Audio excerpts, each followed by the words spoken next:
Your inheritance.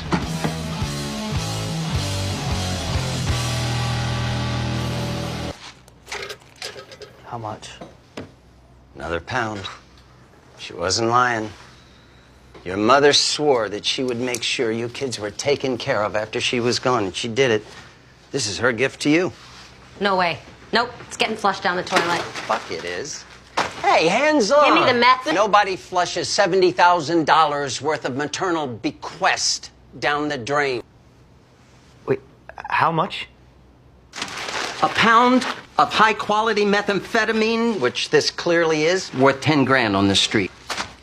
All Gallagher's in favor of flushing $70,000 of your future down the drain.